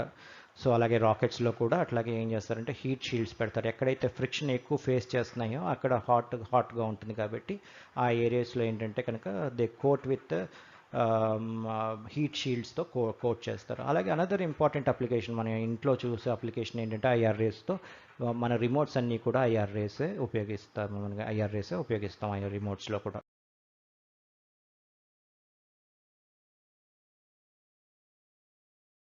అనేటప్పటికి కామన్ షేప్ మీరు గుర్తుంచుకోవాల్సింది ఏంటంటే కనుక it's a parabolic dish again. Okay, so this is a microwave telescope placed on the ground. These are also microwave telescopes placed on the ground. ఎందుకంటే some of the microwave waves reach the earth. అందుకని మనం ground based telescopes వీటిని పెట్టుకోవచ్చు.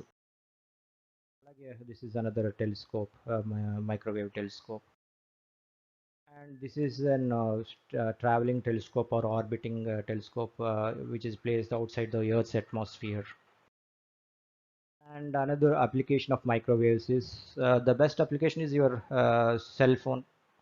So cell phone signals అన్నీ కూడా microwave signals. And in the similar way మన internet applications కూడా వాడతాం మైక్రోవేవ్స్. సో సెల్ టవర్స్లో కూడా చూస్తే నువ్వు ఎక్కువ ఏం కనపడుతుంది అంటే కనుక ఈ మనకి ఈ పారాబోలిక్ డిషెస్ లాంటివి ఎక్కువ కనపడుతున్నాయి. So this is a cell network towers ఇవి మీద పనిచేస్తాయి. And cell to cell communication kuda we use microwaves for. And another important application is microwave cooking. So this is a microwave oven where you can cook food in the microwaves. This is another application.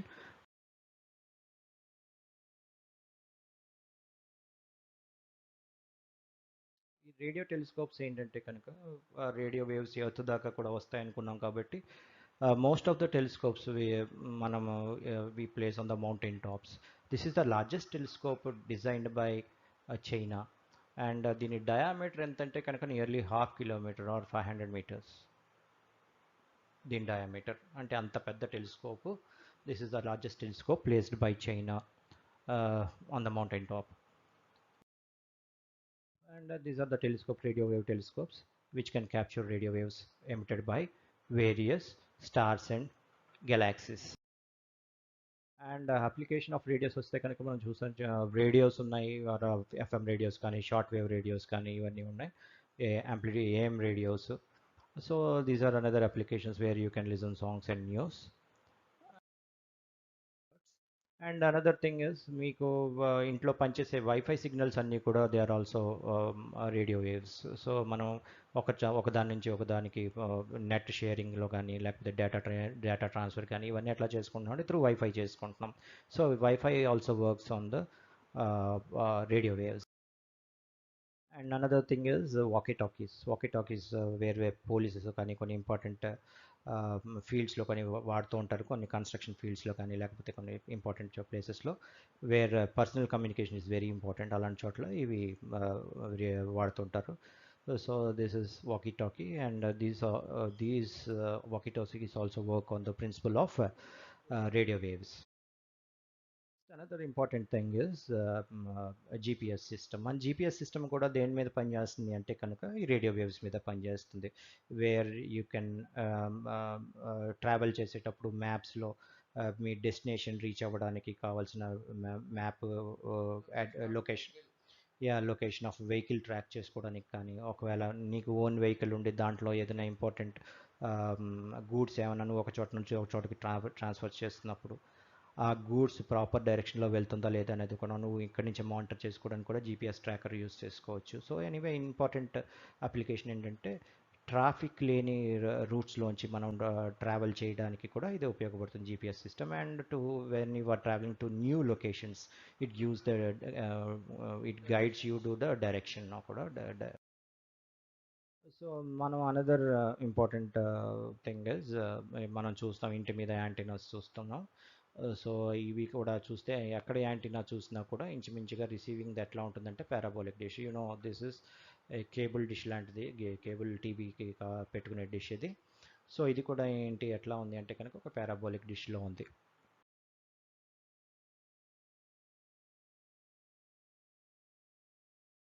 Telescopes గురించి చూసాము, gamma ray telescopes చూసాము, X ray telescopes చూసాము, UV telescopes చూసాము, IR telescopes చూసాము, and microwave telescopes చూసాము, radio telescopes చూసాము.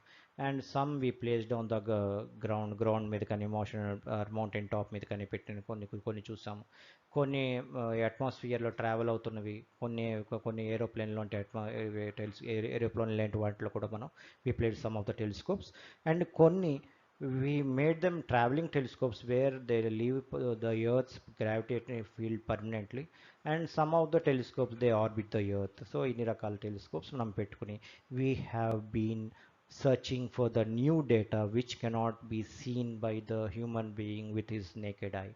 మనం naked ఐతో చూడలేని వాటన్నిటి కూడా మనం ఏంటంటే we have started capturing by placing the telescopes either on ground or in the earth's orbit or A free travelling telescope. So ఇంత చేసినా కూడా మనకి ఏంటంటే కనుక ఓన్లీ మనకి 10⁻32 మొత్తం this is not visible to the human eye. Only human ఐకి కనిపించేది 1 అయితే కనుక, అండ్ సైన్స్కి కనిపించేది ఎంత అంటే కనుక 10⁻32 times more then what human being can see. So మనం ఇప్పుడు ఏంటంటే ఎలక్ట్రోమాగ్నెటిక్ స్పెక్ట్రమ్ యూస్ చేసుకుని ఆ వేవ్స్ యూస్ చేసుకుని ఏ వేవ్స్ అయితే హ్యూమన్ ఐకి కనిపించవో, ఓన్లీ విజిబుల్ రీజియన్ మాత్రమే కనపడుతున్నాయి, మిగతా వేవ్స్ కనపడవు. కాబట్టి ఆ వేవ్స్ కూడా ఎమిట్ చేసే ఆబ్జెక్ట్స్ని కూడా మనం కన్సిడరేషన్లోకి తీసుకుంటే నాకు కనిపించేది హ్యూమన్ బీయింగ్కి 1 అయితే కనుక సైన్స్కి కనిపించేది ఎంత అంటే కనుక 10⁻32. So we're giving this data to the super computers, and మనకి కనిపించిన దాన్ని మనం సూపర్ కంప్యూటర్స్ ద్వారా మనం అన్ని we're mapping all the pictures. So next ఏంటంటే నాకు హ్యూమన్ ఐకి కన్నా కూడా 10⁻32 టైమ్స్ మోర్ విజిబిలిటీ సైన్స్కి ఉంది, or science can see more then what human eye can see. That is many more times 10⁻32 times. But science ఇంతవరకు చూడగలిగింది ఎంత అంటే కనుక ఈ 10⁻32 టైమ్స్ కన్నా ఎక్కువ చూడగలుగుతున్నా కూడా science, but science can see only 4% of the nature. ఈ రీజన్ మాత్రమే సైన్స్కి అంటే this is all 10⁻32 times than what we can see. అంటే ఈ పార్ట్లోనే సైన్స్ చూడగలుగుతుంది. మిగతా 96% of the nature science cannot see even till today. So దీన్ని బట్టి మనం చెప్పొచ్చు సైన్స్ ఎంత అడ్వాన్స్ అయ్యింది అంటే కనుక ఓన్లీ 4% మాత్రమే అడ్వాన్స్ అయింది, and all the researchers still today are going in that 4% only. ఆ 4%లో జరుగుతుంది. So science does not know 96% of the universe, or the remaining 96% of the universe is no way interacting with the science or the electromagnetic spectrum. ఆ electromagnetic స్పెక్ట్రమ్తో కానీ మనకి known సైన్స్తో కానీ ఇది మిగతా 96% అసలు ఏ విధంగా కానీ ఇంటరాక్ట్ అవ్వట్లేదు. So science nose only 4%. ఇందులోనే మనం నాకు అది అర్థం కావట్లేదు, ఇది అర్థం కావట్లేదు అని కంగారు పడడం వేస్ట్. ఎందుకంటే the part of the science which the science knows is very less, only 4% of the nature. కాబట్టి మనం we need not worry about that. అంటే మిగతా మరి మనకి మిగతా లేదంటున్నా అంటే సైన్స్ కనపట్లేదు కదా, మరి అది ఎలా ఉందని చెప్తున్నారు అని మీరు ఒక క్వశ్చన్ అడగచ్చు. అలా అడిగితే కనుక we can find the indirect evidences of the 96%. Indirect evidences ద్వారా నేను I take another class where అందులో ఏంటంటే 73% ఈజ్ డార్క్ ఎనర్జీ. అంటే మనం ఒకటి గుర్తుంచుకోవాలి, nature consist of 2 things, or nature is occupied by 2 things. One is energy and the second one is matter.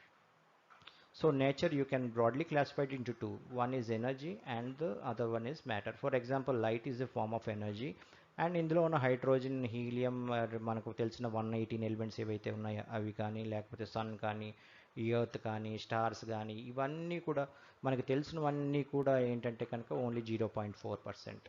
అంటే ఈ 0.4%లోనే స్టార్స్, ప్లానెట్స్ ఇవన్నీ వస్తున్నాయి. హ్యూమన్ బీయింగ్స్ మన లైఫ్ లైఫ్ ఉన్నాయా వాటితో సహా అన్నీ కూడా ఇందులోనే వస్తాయి.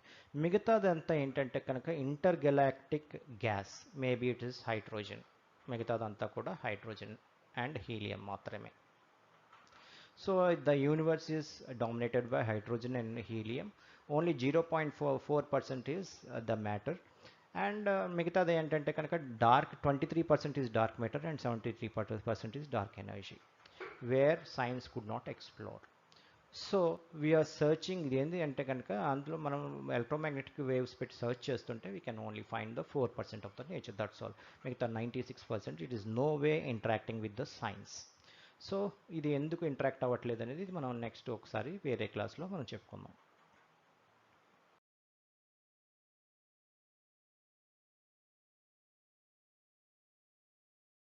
So spherical mirrors. సో ఇప్పుడు మీ 10th క్లాస్లో ఉండేటప్పటికి ఏంటంటే కనుక 10th క్లాస్లోకి వచ్చేటప్పటికి ఇప్పుడు రిఫ్లెక్షన్, రిఫ్రాక్షన్ అండ్ డిస్పర్షన్ అనే టాపిక్స్ ఉన్నాయి. అండ్ అందులో ఏంటంటే ప్లేన్ మిర్రర్ గురించి ఎక్కువ మాట్లాడతాం, స్పెరికల్ మిర్రర్స్ గురించి మాట్లాడతాం, అలాగే లెన్సెస్ గురించి మాట్లాడతాం, అలాగే ప్రిజం గురించి మాట్లాడతాం. సో ఇప్పుడు ఏంటంటే కనుక these are the examples of spherical mirrors. ఎందుకంటే కనుక ఈ మిర్రర్స్ ఎట్లా ఉన్నాయి, స్పెరికల్గా ఉన్నాయి కాబట్టి we call them as spherical mirrors. Spherical mirrors with various diameters, ఒక చిన్నవి పెద్దవి కింద వీటి ఏమున్నాయి, వీటికి డయామీటర్స్ వేరీ అవుతున్నాయి. దీని రేడియస్ R1 అనుకుంటే కనుక దీని రేడియస్ అంతకన్నా చిన్నది ఉంది. ఓకేనా, this radius is R2. So these are spherical mirrors with various diameters. అప్పటికి ఏంటంటే ఇంకా మీరు ఇక్కడ ఏం మాట్లాడుకుంటారంటే కాన్కేవ్ అండ్ కాన్వెక్స్ మిర్రర్స్ గురించి మాట్లాడుకుంటారు. అంటే ఇవి వాటిని స్పెరికల్ మిర్రర్స్ అని ఎందుకంటామంటే కనుక they are part of a sphere. If I chop sphere like this, నేను ఈ స్పియర్ని చాప్ చేస్తే నాకు రిజల్టెంట్ షేప్ ఏంటంటే కనుక ఐ గెట్ ఎ డిష్. ఇందాక నుంచి కూడా ఈ డిష్ లాంటి స్ట్రక్చర్స్ మనం అన్నింటిలో చూసాం, టెలిస్కోప్స్లో అన్నిటి కూడా ఇలాంటి డిష్ లాంటి పారాబోలిక్ డిష్ లాంటి స్ట్రక్చర్స్ ఉన్నాయి. ఇవన్నీ ఏంటంటే కనుక they are part of a sphere. నేను స్పియర్ని ఇలా కంప్లీట్ చేస్తే ఈ స్పియర్లో పార్ట్ అంటే ఎప్పుడు అలాంటి వాటికి ఏమవుతుంది, this is the centre of the spear. ఈ సెంటర్ నుంచి ఇక్కడ ఎడ్జ్ మీదకు ఉన్న డిస్టెన్స్ని నేనేమంటాను, రేడియస్ ఆఫ్ ద స్పియర్ అంటాను. నెక్స్ట్ దీన్ని సెంటర్ ఆఫ్ కర్వేచర్ అంటాను, బికాస్ ఈ కర్వేచర్కి ఏంటిది, ఈ స్పియర్కి మొత్తానికి సెంటర్ కాబట్టి I call it as centre of curvature. So ఇప్పుడు ఏం చేస్తున్నాను నేను, వీటిని స్పెరికల్ మిర్రర్స్ అని ఎందుకు అన్నానంటే కనుక ఒక స్పియర్ని నేను చాప్ చేస్తే వచ్చే స్ట్రక్చరే నాకు ఇప్పుడు కాన్వెక్స్ కానీ కాన్కేవ్ మిర్రర్ కానీ they are part of a sphere. అందుకని వాటిని స్పెరికల్. దిస్ ఈజ్ అంటే నేను ఇప్పుడు ఒక స్పియర్ని చాప్ చేస్తే నాకు ఇట్లాంటి షేప్ వచ్చింది. నేను ఇప్పుడు బయట వేపుని కనుక సిల్వర్ ఆక్సైడ్తో కనుక కోట్ చేస్తే inside will become the reflective surface అవుతుంది. ఎప్పుడైతే లోపలిది రిఫ్లెక్టివ్ సర్ఫేస్ అయ్యిందో I call it as concave mirror అంటాను. అలా కాకుండా నేను లోపల వైపు కోట్ చేస్తే కనుక this outside becomes, or vex side of the spherical mirrors becomes the reflective side. అప్పుడు నేను ఏమంటానంటే కనుక I call it as convex mirror అంటాను. అంటే both mirrors are nothing but spherical mirrors are nothing but part of a sphere. నేను part of స్పియర్ని నేను లోపల సైడ్ కోట్ చేసానా సిల్వర్ ఆక్సైడ్ పెట్టి, లేకపోతే బయట సైడ్ కోట్ చేసానా అనే దాన్ని బట్టి it becomes a concave mirror and convex mirror. మనం అట్లా డిసైడ్ చేస్తాం. నేను ఇప్పుడు ఏం చేశాను, ఒక స్పెరికల్ మిర్రర్ని ఒక స్పియర్ని కట్ చేసి ఒక స్పెరికల్ మిర్రర్ తయారు చేస్తున్నాను. నేనేం చేశాను, కేవ్ సైడ్ని నేను కోట్ చేశాను. అప్పుడు రిఫ్లెక్టివ్ సైడ్ ఏమవుతుంది, వెక్స్ సైడ్ అవుతుంది. So I call it as this as convex mirror because I'm quoting on. So ఇప్పుడు మీరు చూస్తే కనుక అన్ని యాంటీనాస్ కూడా ఎలా ఉన్నాయి మనవి అంటే కనుక ఇదే షేప్లో ఉన్నాయి. అంటే they are parabolic in nature or they are part of a sphere. So అందుకనే వీటిని కూడా స్పెరికల్ స్ట్రక్చర్ ఉన్నవి కాబట్టి we call them as parabolic dishes అంటాం. అయితే వీటిని ఏమవుతుందంటే కనుక వీటి యొక్క షేప్ మూలన ఏదైనా ప్యారలల్గా వీటి మీద రేస్ పడుతుంటే అవి ఏమవుతాయంటే they all meet at a point. I call this as focal point.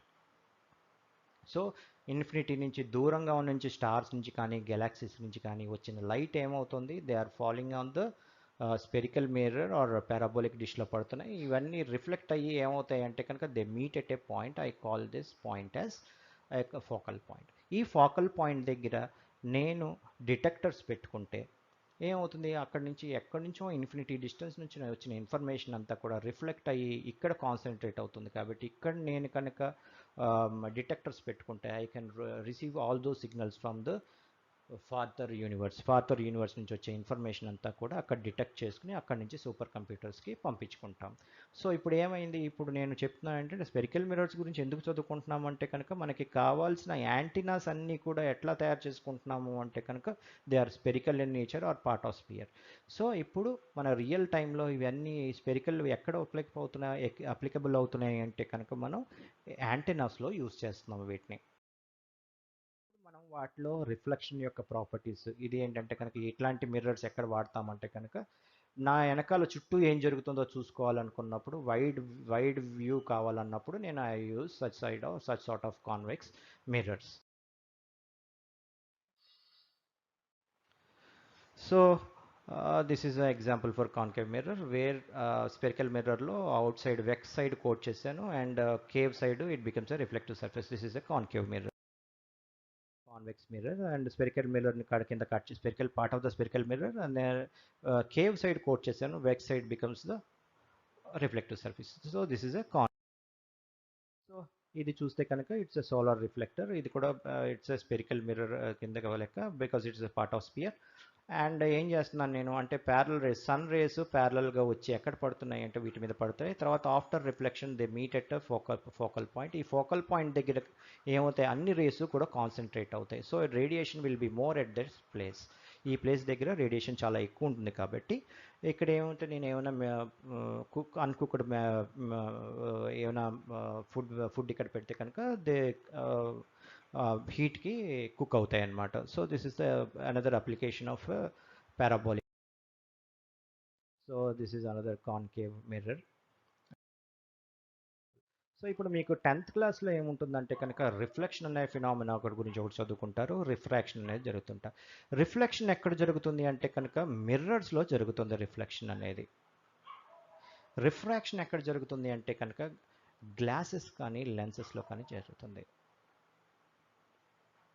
So మనం మిర్రర్స్ గురించి చదువుకుంటాం, గ్లాసెస్ గురించి చదువుకుంటాం, లెన్సెస్ గురించి చదువుతాం. అంటే ఇప్పుడు రిఫ్లెక్షన్ అంటే ఏంటి, ఏదైనా లైట్ రే ఒక మీడియంలోంచి ఎయిర్ అనే మీడియంలోంచి వెళ్తూ గ్లాస్ ఆర్ మిర్రర్ అనే మీడియంని స్ట్రైక్ చేసి లోపలికి వెళ్లకుండా మళ్ళీ వెనక్కి సేమ్ మీడియంకి బౌన్స్ అయితే కనుక I call it as reflection.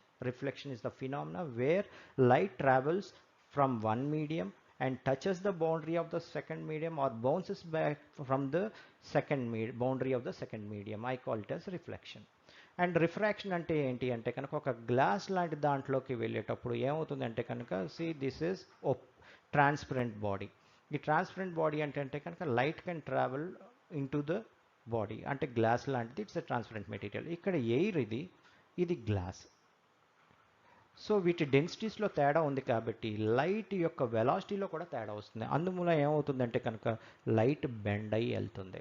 So this phenomena bending of light ray when travelling from one medium to another medium I call it as refraction.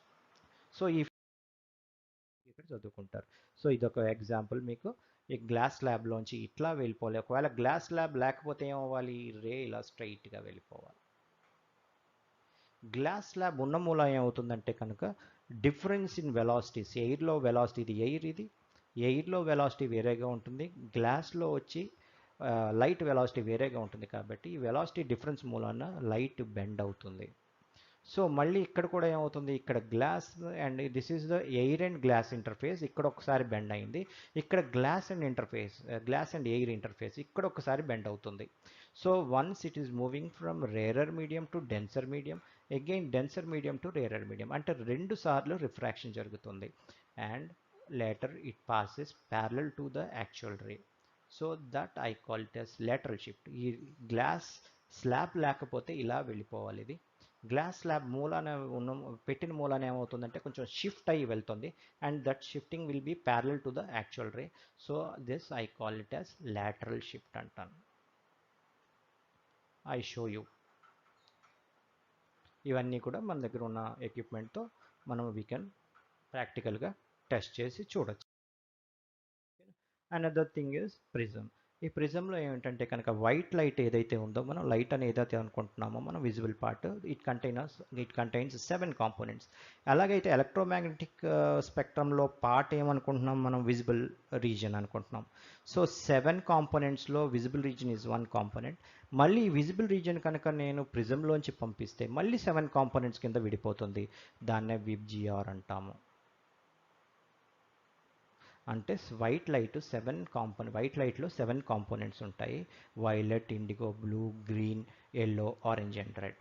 ఇందులో దేనికి వేవ్ లెంత్ ఎక్కువ అంటే కనుక రెడ్కి వేవ్ లెంత్ ఎక్కువ, వైలెట్కి wave length తక్కువ. దేనికైతే wavelength తక్కువ ఉందో it bends more, దేనికైతే వేవ్ లెంత్ ఎక్కువ ఉందో ఇట్ బెండ్స్ లెస్.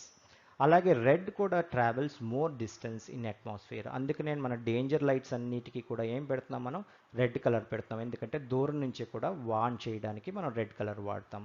ఇది డిస్పర్షన్ గురించి ఇది ఒక example where light divides into 7 constituent colours.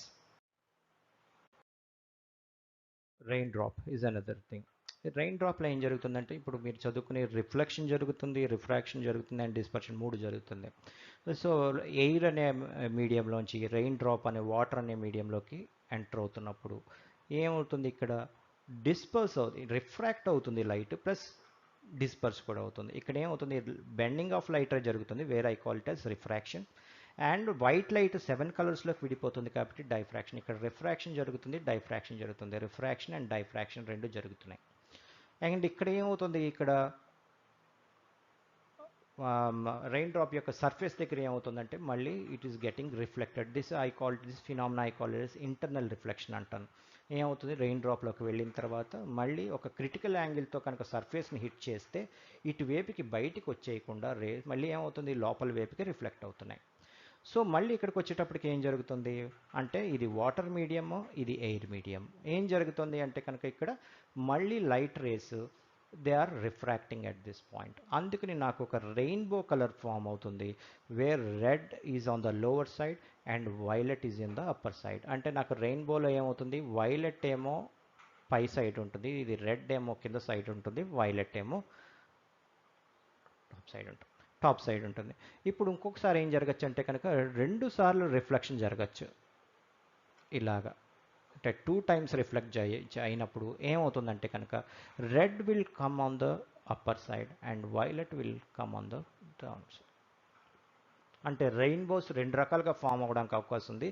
ఒకసారి we call them as primary rainbow and secondary rainbow అంటాము. ఒకసారి రెడ్ పైన ఫామ్ అవ్వడానికి అవకాశం ఉంటుంది, వైలెట్ కింద ఫామ్ అవ్వడానికి అవకాశం ఉంటుంది. ఇంకొకసారి వైలెట్ పైన ఫామ్ అవ్వడానికి అవుతుంది, ఇంకో రెడ్ కింద ఫామ్ అవ్వడానికి అవకాశం ఉంటుంది. సో ఇక్కడ అన్ని రకాల ఫినామినాస్ వచ్చేస్తున్నాయి. మీరు ఇక్కడ 10th క్లాస్లో చదువుకునేది ఏంటి అంటే కనుక రిఫ్లెక్షన్, ఇక్కడ రిఫ్రాక్షన్ అండ్ డైఫ్రాక్షన్ రెండు జరుగుతున్నాయి, ఇక్కడ రిఫ్లెక్షన్ జరుగుతుంది. సో ఇవన్నీ కూడా ఇక్కడ మీకు